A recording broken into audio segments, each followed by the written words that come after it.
Dear children, welcome back to the session of political science.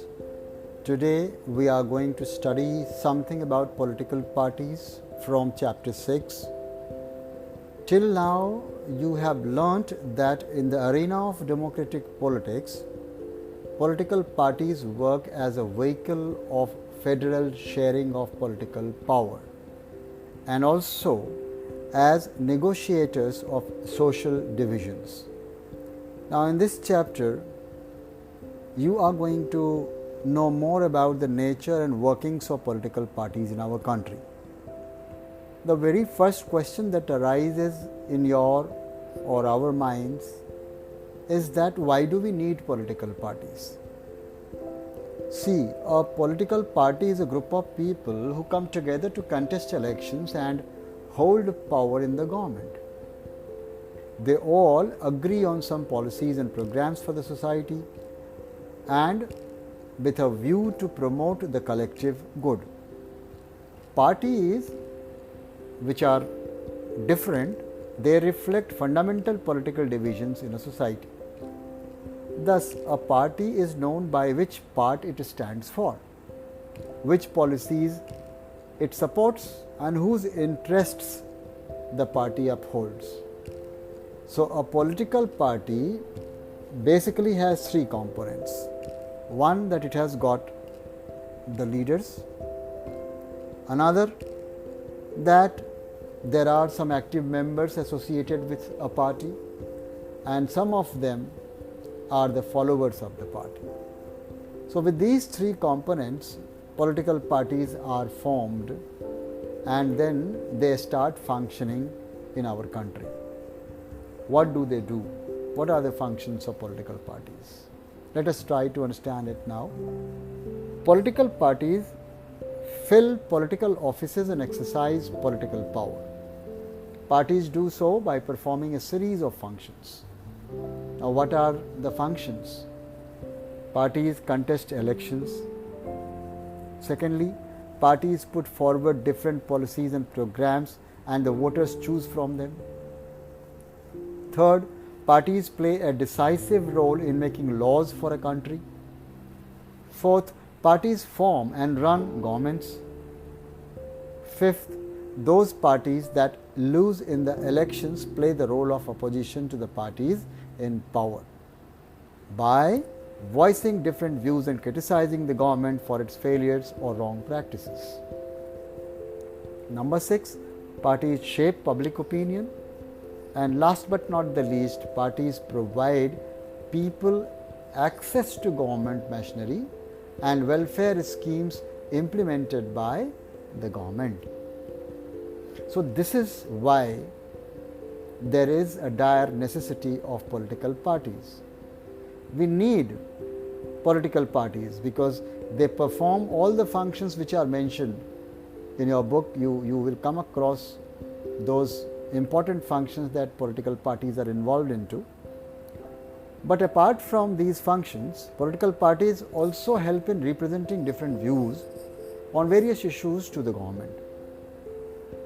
They bring various representatives together so that a responsible government could be formed. They also work as a mechanism to support or restrain the government, make policies, justify or oppose them. Political parties fulfill the needs that every representative government has. But then the question again arises, how many parties should we have? See, in a democracy, any group of citizens is free to form a political party. You would be surprised to note that in the modern context, more than 750 parties are registered with the Election Commission of India. But not all these parties are serious contenders in the elections. Then we have a question again, how many major or effective parties are good for democracy? So in this supplement question, we have an idea that some of the countries do have only one party system which is allowed to control and run the government, and this system is not considered as a good option for democracy. While some of the countries, power basically keeps on changing between the two main parties. Such kind of system in a country is known as two-party system. Say, for example, the United States of America and the United Kingdom. If you look into the history of these two countries, you would come to know what all parties are functional in democratic setup. If several parties compete for power and more than two parties have a reasonable chance of coming to power either on their own strength or in alliance with others, that is what we call multi-party system, which exists in our own country, India. So, to sum up, when several parties in a multi-party system join hands for the purpose of contesting elections and winning power, we call it an alliance or a front. Now, let us see the national parties which are existing in our own country. All the parties in our country have to register with the Election Commission.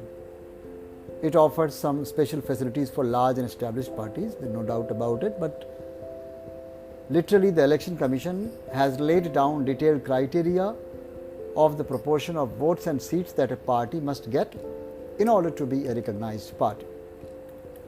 There are two important criteria. Number one, a party that secures at least 6% of the total votes in an election to the Legislative Assembly of a state and wins at least 2 seats, that party is recognized as a state party. Number 2, a party that secures at least 6% of the total votes in Lok Sabha elections or assembly elections in 4 states and wins at least 4 seats in the Lok Sabha, such party is recognized as a national party. Now, there are 7 recognized national parties in our country. Some of them are there which are well recognized and well known to all of us. Let us look into it one by one. First party that's being mentioned in your book is All India Trinamool Congress, AITC. Now, looking at the history of this party, it was launched on 1st January 1998 under the leadership of Mamata Banerjee. It has been recognized as a national party in 2016. The party's symbol is flowers and grass. This party is committed to secularism and federalism and has been in power in West Bengal since 2011. It has a presence in Arunachal Pradesh, Manipur and Tripura as well. In the general elections held in 2014, it got 3.84% votes and won 34 seats, and hence it became the 4th largest party in the Lok Sabha. Now, let us see the another important party, recognized national party in our country is Bahujan Samaj Party, we call it BSP. Now, in Hindi it is known as Basappa. Formed in 1984 under the leadership of Kashiram, this party seeks to represent and secure power for the Bahujan Samaj, which includes the Dalits, Adivasis, other backward classes and religious minorities. This national party stands for the cause of securing the interests and welfare of the Dalits and oppressed people, and it has its main base in the state of Uttar Pradesh and substantial presence in neighboring states like Madhya Pradesh, Chhattisgarh, Uttarakhand, Delhi and Punjab. This party formed government in UP several times by taking the support of different parties at different times. The third well-recognized national party in our country is the present ruling party, we call it Bharatiya Janata Party, which was founded in 1980 and was formed by Shyama Prasad Mukherjee in 1951. Now this party wants to build a strong and modern India by drawing inspiration from India's ancient culture and values, and Deen Dayal Upadhyay's ideas of integral humanism and Antodaya. The cultural nationalism, or we call it Hindutva, is an important element in its conception of Indian nationhood and politics. Earlier, the party was limited to north and west and to urban areas. Later on, it expanded its support in the south, east, the northeast and to rural areas. In 2014 Lok Sabha elections, Bharatiya Janata Party emerged as the largest party with 282 members in the Lok Sabha. Coming to the next, we have another national party well recognized and have been always supporting the country in forming the government at times. This is known as Communist Party of India. Formed in 1925, this party believes in Marxism, Leninism, secularism and democracy. Opposed to the forces of secessionism and communalism. Now, this is very important for all of us to realize. These are the characteristic traits of a party which basically make every party distinct in its own way. This Communist Party of India accepts parliamentary democracy as a means of promoting the interests of the working class, farmers and the poor. It has its significant presence in the states of Kerala, West Bengal, Punjab, Andhra Pradesh and Tamil Nadu.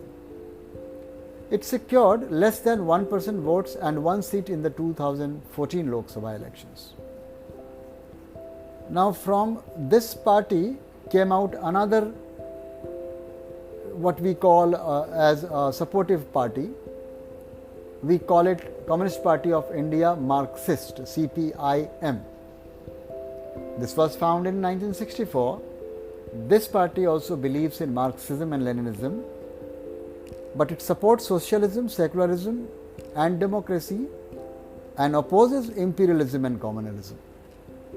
This party also accepts democratic elections as a useful and helpful means for securing the objective of socio-economic justice in India. It enjoys a strong support in West Bengal, Kerala and Tripura. The party was in power in West Bengal without a break for 34 years. Commendable. In the 2014 Lok Sabha elections, it won about 3% of votes and 9 seats. Now, another important party, the ruling party which ruled in the government of India for more than 70 years, we call it Indian National Congress, INC, popularly known as the Congress Party, one of the oldest parties in the world. 1885 was the time when it was founded, and it had experienced so many splits by the time it reached out to the modern era. Under the leadership of Jawaharlal Nehru, this party sought to build a modern secular democratic republic in India. This ruling party at the center till 1977 remained stable, and then from 1980 to 1989 again it came into regime. After 1989, its support declined, but it continues to be present throughout the country. The basic idea of this party is to promote secularism and welfare of weaker sections and minorities. Like this, another party, Nationalist Congress Party, NCP, came out as a split from its parent party, Congress Party, which was formed in 1999. It also supports democracy and believes in Gandhian secularism, equity, social justice and federalism. A major party in Maharashtra and has a significant presence in Meghalaya, Manipur and Assam. A coalition partner in the state of Maharashtra, in alliance with the Congress, this party existed. Since 2004, a member of the United Progressive Alliance, this party has turned out. So these are the national parties that we have just now discussed. Let us now proceed further to know something more about the state parties. And we all know that the Election Commission has classified some of the major parties of the country as state parties. They are also referred to as regional parties. Let us look into the 4 important regional or state parties: Biju Janata Dal, Sikkim Democratic Front, Mizo National Front, Telangana Rashtra Samiti. Now, when we talk about these 4 regional parties, in your book you will come across a map in which you can find all these parties being reflected properly, and you will try to understand also the characteristic traits of these parties, the regional parties which existed and which was functional. We have got a lot of parties mentioned in the map, and if you want to have a complete idea of all those parties in a nutshell, I would suggest you to kindly make a note of it, looking into the maps, and prepare yourself precisely to meet the requirements of the examinations forthcoming in the year 2021. Well, further we proceed, forgetting about this map which has been printed in your book. We come to the challenges. Now let us see what are the challenges that these political parties do face. Popular dissatisfaction and criticism have focused on 4 problem areas in the working of political parties. Now, unless the criticism comes up and unless the dissatisfactions are basically put forth, we would not be able to know what all lapses these political parties do have. So, on the basis of these dissatisfactions and criticism, there are 4 problem areas. Number 1 is lack of internal democracy within parties. Parties do not keep membership registered, do not hold organizational meetings, and do not conduct internal elections regularly. Now, most political parties do not practice open and transparent procedure for their functioning. So, there are very few ways for an ordinary worker to rise to the top in the party. In many parties, the top positions are always controlled by members of one family.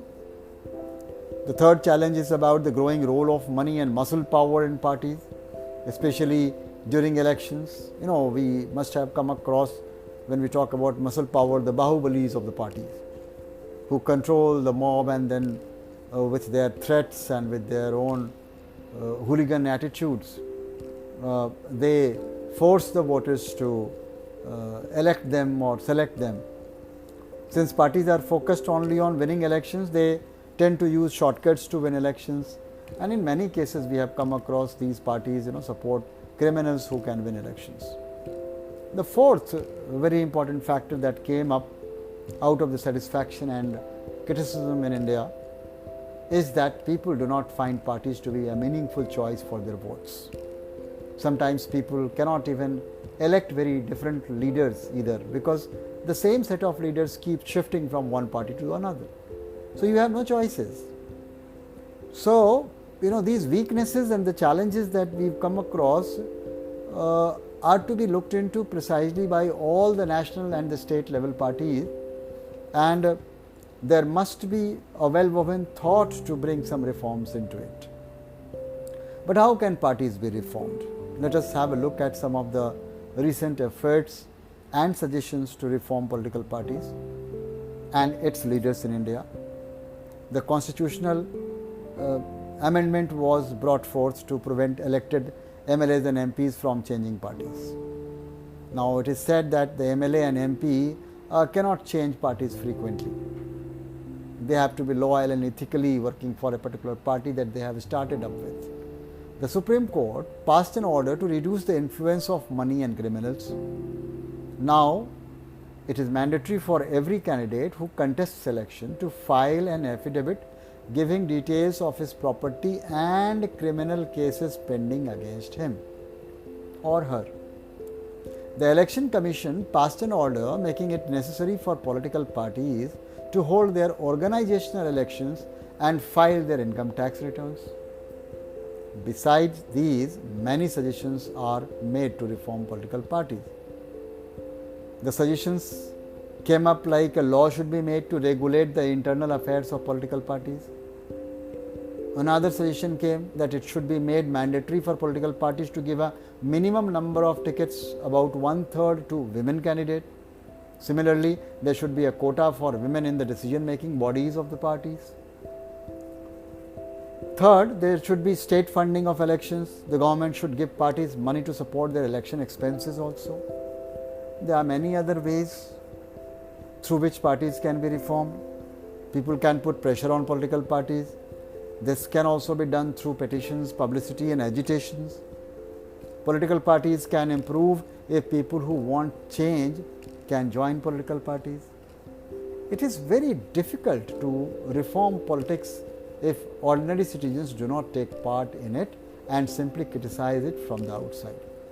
So, dear children, when you study political science, you need to develop your mindset to exercise your fundamental duties and rights in order to be an integral part of electing a wise and a genuine leader to represent you in our electoral process and in the parliamentary system, in order to ensure that this country does good in the world of economic development, in the world of society, in the area of other parameters that we have been talking about. I am sure you must have understood this chapter precisely. Stay tuned with DNA on YouTube for more such audios.